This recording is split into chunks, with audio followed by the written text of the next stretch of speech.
Shalom saudara-saudari, menjadi pribadi yang berkarakter sabar memanglah tidak mudah. Sabar yang kita maksud di sini bukanlah sabar dalam ketabahan, melainkan sabar untuk menunggu. Seringkali ketika kita terburu-buru, ketika kita tergesa-gesa, maka kita secara tidak sadar sudah tidak lagi sabar untuk menunggu.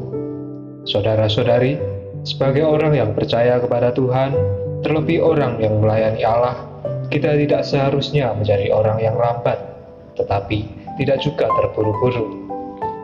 Kita haruslah menjadi orang yang sabar, seperti petani yang menantikan hasil yang berharga dari tanahnya.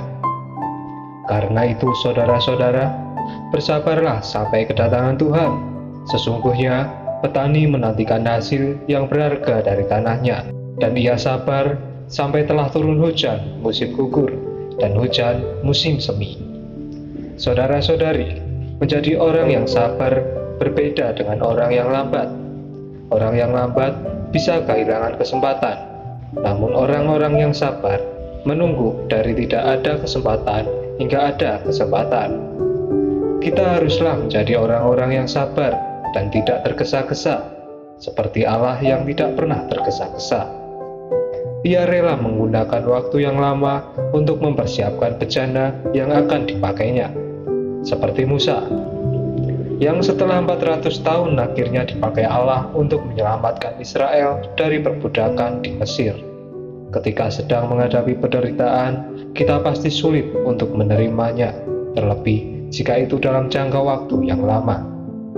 Tetapi ketika kita bersabar dan bersandar kepada Tuhan, percaya jika keselamatan dari Tuhan akan datang, seperti bangsa Israel yang percaya jika akan ada salah satu dari kaumnya akan terpilih untuk menjadi penyelamat mereka, dan mereka bersabar, juga mereka bersandar kepada Tuhan, maka Tuhan pun tidak akan diam. Kita perlu bersabar dalam segala hal, dalam penderitaan kita, dalam menunggu, juga tekun dalam memikul salib. Di dalam Roma 12 ayatnya yang ke-12 mengatakan, bersukacitalah dalam pengharapan, sabarlah dalam kesesakan, dan bertekunlah dalam doa. Mari saudara-saudari, kita belajar untuk menjadi orang yang tidak tergesa-gesa, namun juga tidak lambat. Ketika kita belum jelas dengan perkataan orang, dengan sebuah perkara, atau dengan kehendak Allah, kita harus sabar, jangan tergesa-gesa, biar waktulah yang menyatakannya. Kita perlu belajar hidup di dalam roh, agar kita menjadi orang yang sabar, baik dalam menghadapi berbagai situasi, berbagai orang, atau berbagai hal apapun itu.